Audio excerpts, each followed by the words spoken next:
What is going on, everybody? Hope you guys are having a wonderful day so far. Now, usually I don't post this early in the day, usually still asleep. Insomnia sucks. Nah, but for real though, wasn't a lack of sleep, just a tad bit maybe, but I thought, hey, got all the stuff I needed to get done around the house, starting to winterize it as the nights are getting nice and cool. I think this morning it was like 60 degrees, which is such a break because this Colorado weather was brutal this summer. Just hot every single damn day. Anyways, when they say you start talking about the weather, you're pretty boring, and I'm not trying to be boring here on purpose.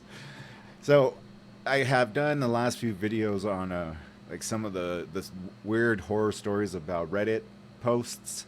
Um, one of them I found extremely intriguing because it didn't hit me at the time, but there was actually one that a guy wrote that him and his wife, she started seeming a little bit more distant and always on her phone smiling and all that stuff. And then, sending pictures to the neighbor, naughty pictures, naughty messages saying, oh, I'm all yours, this and that. And so the husband, figuring something must be going on, looked through her phone. And he said he felt extreme regret because he wanted to trust her, but it just seemed too obvious. And when he confronted her about this, he actually had the neighbor and his girlfriend would actually go out with them, which is probably how they formed that bond or something. But he confronted her and him about it. The girlfriend of the neighbor, slapped him, and then she kind of changed her tune, saying, "Oh well, if they haven't slept together, they're not obviously in love, like these messages suggest." Which was, I don't know where the fuck you get that kind of, especially when they're sending pictures of your, places that you only send pictures to somebody that you love and trust. I would assume, unless you're on OnlyFans, which is pretty bad. But anyways, that actually happened four blocks down the street from my old house. I used to live on Pearl Street here in Denver, which is right by DU. And if you know anything about that area, it's very what's the word I'm looking for here? Not preppy, but more stuck up, conceited, I would say.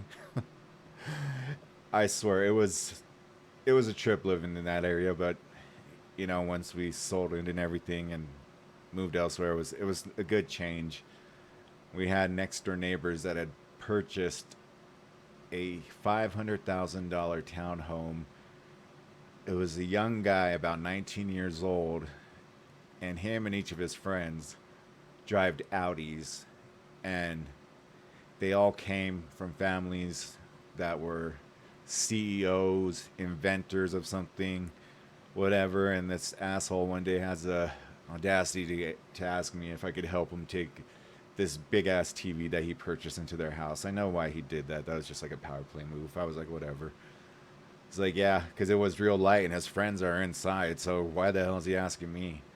But man, they'd be partying till like 4 in the morning, and I thought to myself, no wonder why cops always used to bust up our high school parties. Now I know what it feels like.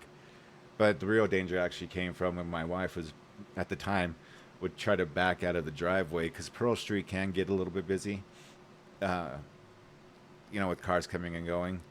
Not like super busy, but busy enough to where, there's a car every, a couple cars every 5 minutes or so passing, up and down or back and forth, that she couldn't see behind their cars that they were parked right, like nearly like 3 feet over on our driveway. These fuckers did it every night. So I was just like, man, this sucks. Anyways, for what I have today, I find this extremely interesting. And this tells me either one, I have watched way too much YouTube, or two, have listened to Coast AM for way too long, because I know many of the people that he mentions in here. And yes, I have already seen this one, so it's not a genuine reaction, but it is cool as heck because I love anything that's attached with history slash mysterious. I've heard on Coast to Coast AM or on YouTube from other videos, and I think you guys might find this intriguing as well. The the content creator, he's really funny as well. He has over 300,000 people, I think.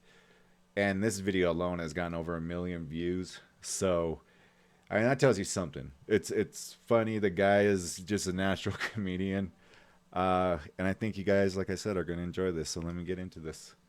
It's 45 minutes long, so I don't know. I might cut it in half, but let's see how it goes.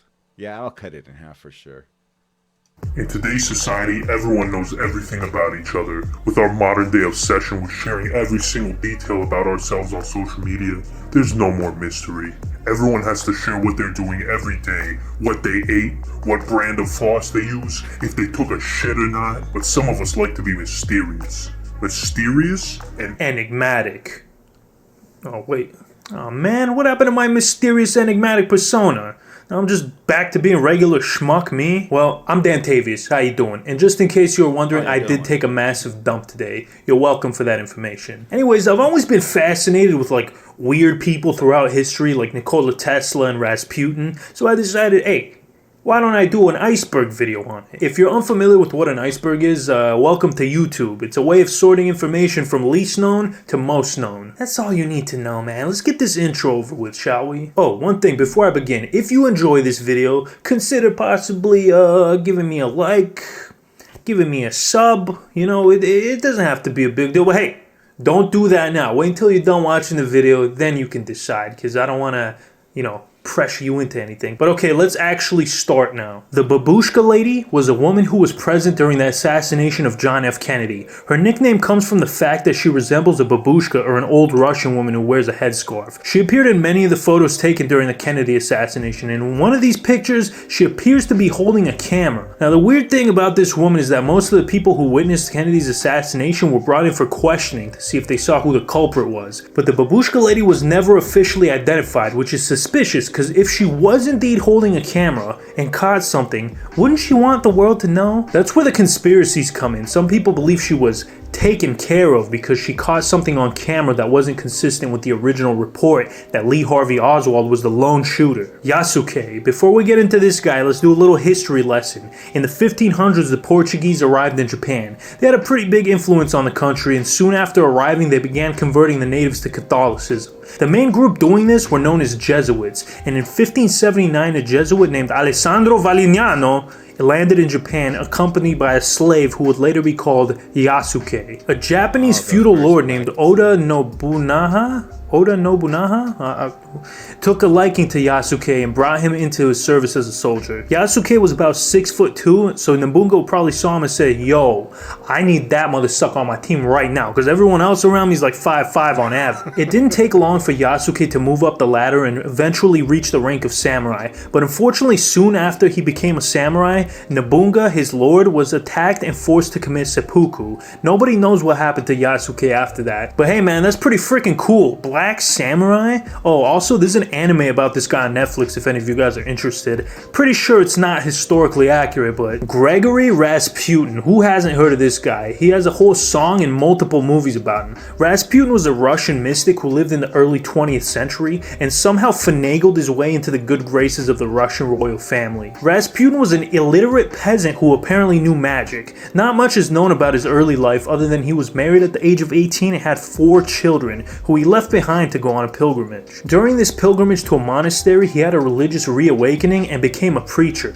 It was said during this time he joined the Klists, which was a religious sect that participated in self-harm and orgies, among other things. Rasputin also had a reputation for having hoes in different area codes. Like, this man was absolutely slanging, allegedly. We don't know how much of that is true and how much of it was pro-imperial Russian propaganda.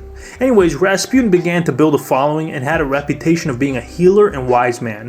Eventually, he made his way to St. Petersburg, where he met Emperor Nicholas and Empress Alexandra. He was brought into the royal palace as a healer for the emperor's son Alexei, who suffered from hemophilia. And the crazy thing is, he actually made the son better. Now, while he was at court, the emperor went off to fight in World War I, and during this time he had... So how many times do you hear that? An emperor, out of all people, going out to war with his, what do they call, not peasants, but everyday modern people. I know there's a name for it.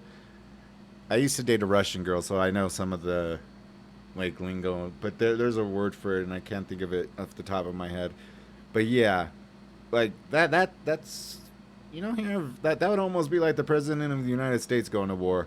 I don't care which president it is; they're all bad and liars, and yeah, I'm not into politics, but that's crazy. I give him props for doing that. Even if he was behind far enough away from enemy lines, at least he freaking went and probably showed his men, like, look, I'm out here with you guys, show them that kind of bravery.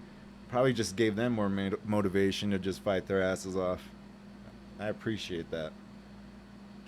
He had a large amount of influence over Empress Alexandra. A lot of the other nobles didn't like this, so they decided to whack him. Now, the circumstances of his death are absolutely nutty. Apparently, he ate a whole meal laced with enough cyanide to take down your mom. Then he was shot in the chest, and of course he survived that. But then he was shot in the head, where he finally died, because, let's be honest, shot in the head, hard to come back from. So I heard that he was poisoned, shot in the chest, shot in the head. He was still alive, and then they wrapped his body and weighed him down and threw him in the river. That's what I heard, that it wasn't until they drowned him that he actually died. I don't know if I remember correctly, did they find the body? I don't know. You get so many stories that go way out of whack that are not historically accurate. Like he says, there's some that are, some that aren't. But I could have swore, like I know for a fact I've heard hundreds of versions where he was finally drowned in a river. But yeah, that's interesting to know. Tank Man. In 1989, a student-led protest took place in an area of Beijing known as Tiananmen Square. These protests called for free speech, free press, and an end to the one-party system. Now, I don't know if you guys are familiar with China at all, but they don't like that shit too much. After a few weeks of protests, the Chinese Communist Party instated martial law. The army then began to fire on anyone who continued to protest. Hundreds of protesters as well as innocent bystanders were killed. This would come to be known as the Tiananmen Square Massacre. The following day, a man carrying groceries stood in front of a line of tanks headed to Beijing, presumably to commit more acts of violence. He then climbed on top of a tank and spoke to the soldiers inside before he was carried off by some random people. I gotta say, this guy has some tremendous balls. Like, this guy has balls spelled B-A-W-L-Z, bro. Now, nobody knows what happened to this man, if he was killed, imprisoned, or just went on living a normal life, but I somehow doubt the last option. D.B. Cooper. It's November 24th, 1971.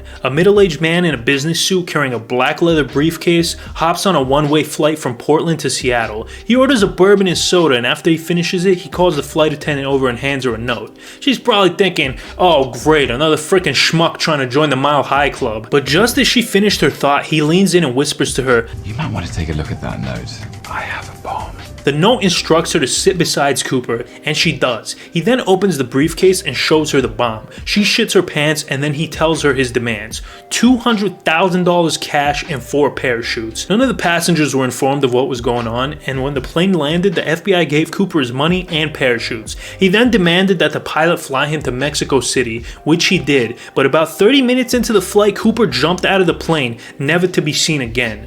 This is truly the most devious lick in history. Buckethead is a guitarist who performs with a Mike Myers mask and a KFC bucket on his head. If you're not into rock music, you've probably never heard of this guy, but make no mistake, this man is an absolute legend. He has over 300 albums, bro. 300! And he's performed with a ton of popular musicians and was even a member of Guns N' Roses for 4 years. Now, since he performs Daft Punk style, hiding his face and identity, almost nothing is known about him until 2017, of course, where he did a podcast out of character talking about his life. Technoviking. This is a viral video from the 2000 Fuck Parade in Berlin. Fuck Parade was an annual summer techno music event that also denounced mainstream pop culture. Now, at this particular event, you see a guy shoving a blue-haired woman before being grabbed and presumably given a stern talking to by some Thor-looking motherfucker. The man, known as Technoviking, then walks down the street where he's weirdly handed an upside-down water bottle by some other dude before he proceeds to dance like an absolute madman. This video went absolutely viral back back in 2006 when it was uploaded to YouTube,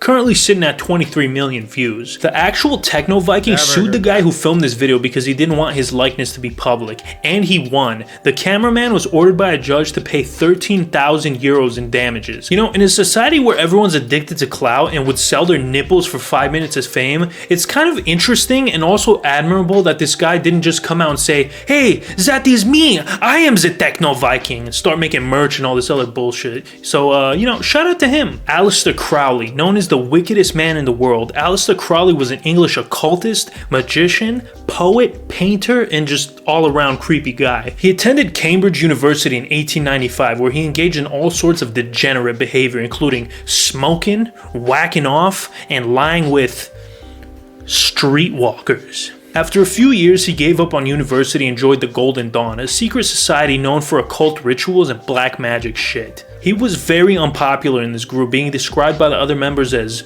weird and smelly. I might have paraphrased that a little bit, but you get the idea. Oh, he also claimed to have been a Freemason. Anyways, after a failed takeover of the Golden Dawn, Crowley started traveling the world and eventually arrived in Egypt. While there, he claimed that Egyptian gods spoke to him and told him he would be their prophet. It was at this point that Crowley created his very own cult known as Thelema. During World War I, Crowley wrote pro-German propaganda in order to try and keep the United States from getting involved in the war. I don't know why though, I mean, it doesn't really explain his motives or anything. But this made him very unpopular in England, so he couldn't go back. Like, he was banned from England. Instead, he went to France and set up his cult headquarters in an abandoned building where he started to gain many followers. During his time in Thelema Abbey, as he called it, he continued to engage in even more depraved behavior that I'm not even going to mention because I like being monetized. Apparently, Thelema is still practiced by a small amount of people today, and Aleister Crowley was so infamous back in the day that he was featured on the Beatles album Sgt. Pepper's Lonely Hearts Club Band. Zodiac. So I could have swore Aleister Crowley, from the many times I've heard about him, I could have swore he started Satanism or was a part of starting, Satanism because of the black magic background and all that. But I didn't know that he tried to start his own religion based off of Egyptian gods. That's just weird. I never knew that. Killer was a serial killer active in Northern California in the late 1960s. He's confirmed to have whacked 5 people, but claims that the actual number is 37. Many cold cases were also attributed to him. He was known for sending taunting letters to local newspapers, which were often coded and had to be deciphered. In the first letter he sent, he claimed he was collecting souls for the afterlife. This is the only known sketch of the man who was described by one of the victims who survived. Finding the true identity of the Zodiac was made even harder by numerous copycat killers and other random people sending letters to newspapers claiming to be him.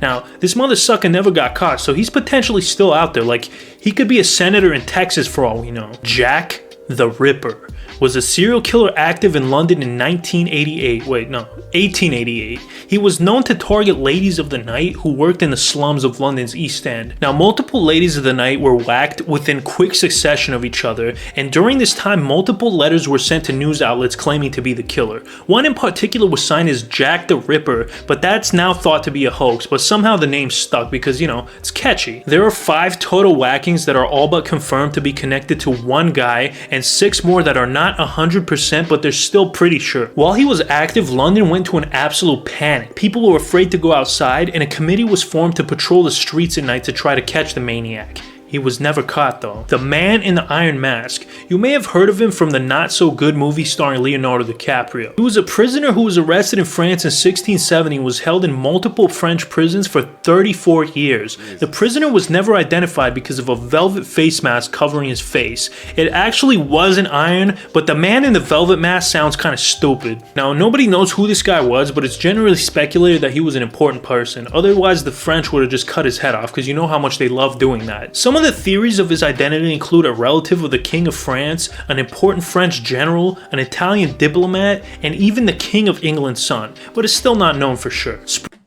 Spring Heel Jack. I talked about this fella on my Cryptids iceberg, so I'm just gonna play a clip from that because I'm a lazy sack of shit. Spring Heel Jack is a humanoid cryptid in English folklore who was apparently amazing at gymnastics. Jack was popping off in 1800s London, with the first sighting of him being recorded in 1837 by a man who claims the mysterious figure jumped over a high railing and landed right in front of him before running off. The most well-known incidents involving Jack were the attacks of two teenage girls, Lucy Scales and Jane Alsop. These attacks were widely reported in British newspapers and helped bring Spring Heel Jack into popular culture. There were many more sightings of Jack throughout the 19th century, all the way up to 1904, where the last recorded sighting of him happened. Berserker of Stamford Bridge. In 1066, the King of England, Harold Godwinson, was awaiting an invasion from the Normans of France led by William the Bastard. But to his surprise, as he was waiting for William, the Viking King of Norway invaded northern England along with Harold's brother Tostig Godwinson. Now, the Norwegians were not expecting any resistance because they thought Harold was preoccupied in the south, but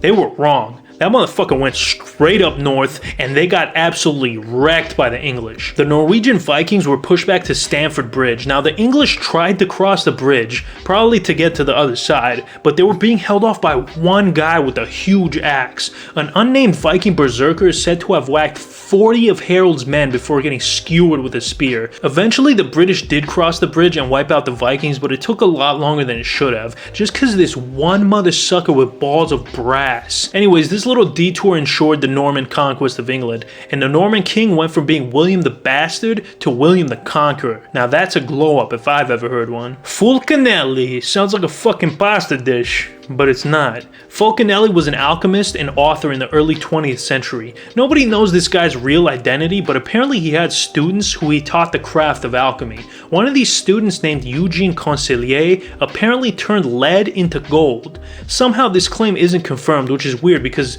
you'd think that was a pretty sick party trick. Agent 355 was the codename of a female spy active during the American Revolution. That's crazy. She was a member of a secret spy ring known as Culper Ring. Many people believe that it was actually 355 who discovered Benedict Arnold was a traitor, but unfortunately not much else is known about her. John Titor, aka Time Traveler _0. Okay, so I've heard about John Titor, was how they pronounced it. This dude was so full of shit. I think the most original thing that he came up with was needing a certain computer that was made by IBM, like in the early days of, having household computers, but, not so early for the industry to have, these computers that they had, that they were so rare. His time machine needed a part from it. All these predictions that he made were just so, like, they're far off. And yeah, like, I don't even know why his name would make this list, let alone even have been written about by an author.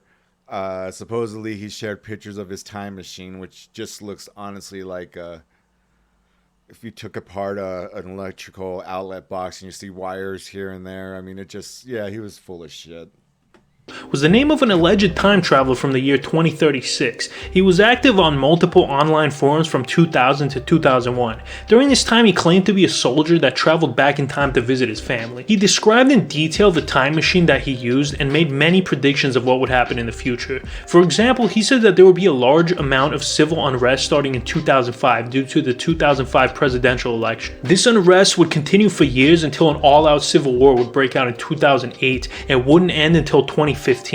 As a result of this war, the United States would splinter into 5 different countries. Immediately after the Civil War, World War III would break out when the Russians nuked Jacksonville and Washington, D.C. After this, Omaha, Nebraska would be the new U.S. capital. Now, this is the point where I knew this guy was full of shit, because there ain't no reality where Omaha, Nebraska is the capital of the United States. Come on, man. This guy's worse at predictions than Stephen A. Smith. William Shakespeare. You know him, you love him, you were forced to read his books in high school.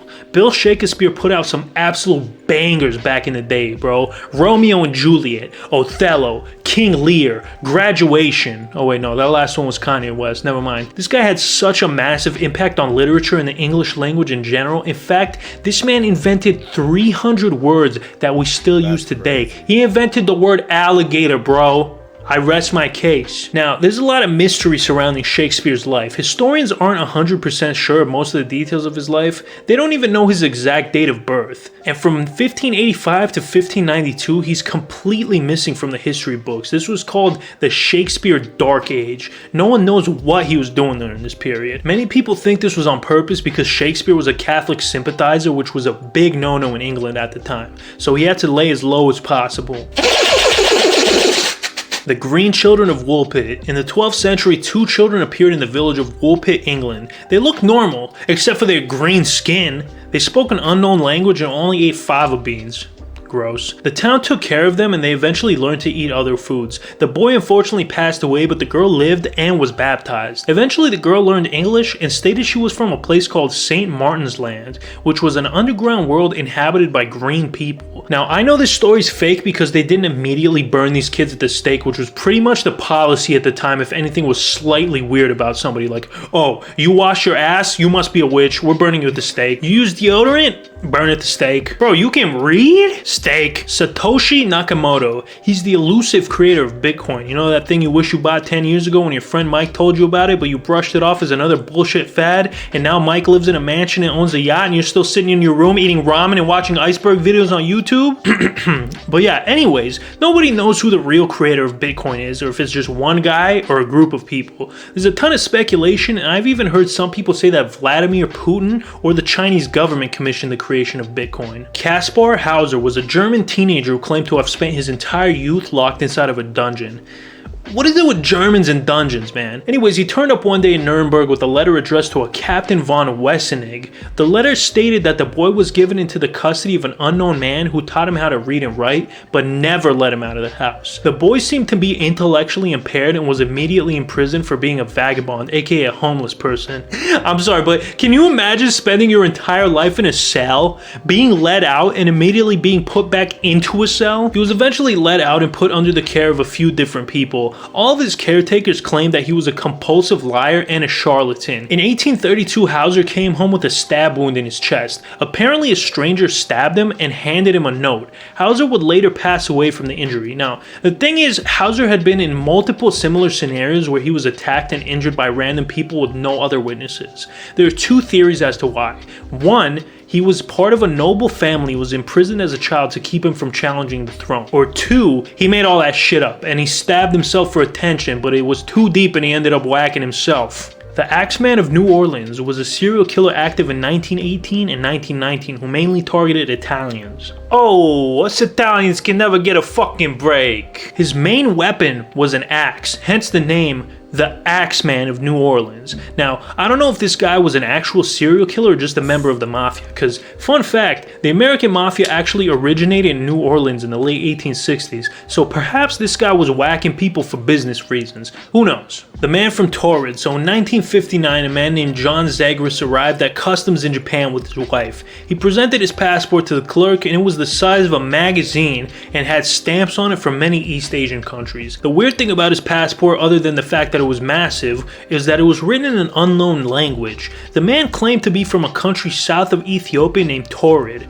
Other accounts say that the country is named Negusi Habesi. He also claimed to be both an intelligence officer working for the US as well as an ambassador for his own country. He was arrested and sentenced to 1 year in prison in Japan for forgery. Oh, and I forgot to mention, he also tried to cash a bunch of counterfeit checks. The tale of the man from Torrid has created a lot of speculations about parallel universes and parallel dimensions. Like, this guy could be from another dimension where this country is a real place. El Dorado. You may know El Dorado as the mythical South American city that's made entirely of gold from the DreamWorks movie. Or maybe you just remember this chick from that movie. Either way, El Dorado was originally a tale about a tribal chief in Colombia who covered himself in gold dust. I don't know how it later became a city, but whatever. John Doe 24, not to be confused with John Doe 23, is the name given to a teenager found by 2 police officers in 1945 while wandering the streets of Jacksonville, Illinois. The boy was deaf and only knew how to write one word, Lewis, which was presumed to be his name. Now, the kid was an anomaly. Nobody could find out any information about him,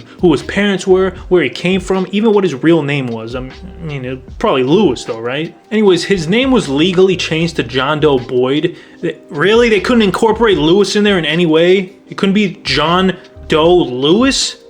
Where are you getting Boyd from? Anyways, he spent the remainder of his life in various Illinois mental health institutions. The Mad Gasser of Mattoon. So in Mattoon, Illinois, 1944, there was a series of incidents involving gas. And no, this was not Taco Bell related because Taco Bell wasn't invented yet. Multiple residents in the area claimed to have smelled a strange odor in their homes before experiencing weird symptoms, including coughing, vomiting, and even paralysis. During one of these incidents, a man was spotted outside the home of one of the victims of the gas attacks. He was chased by the victim's husband, but never caught. It was speculated that the gasser was using this gas to paralyze his victims so he could rob their houses. More and more reports of these gas attacks kept coming in, and it got to the point where the FBI had to get involved. Now, the weird thing about this whole event is that the FBI claimed it was a case of mass hysteria, since there was zero evidence of any toxic gases being released anywhere. But most of the victims were women, and back in those days, a woman could get stabbed and they would say it was all in her head. Man in the Hole.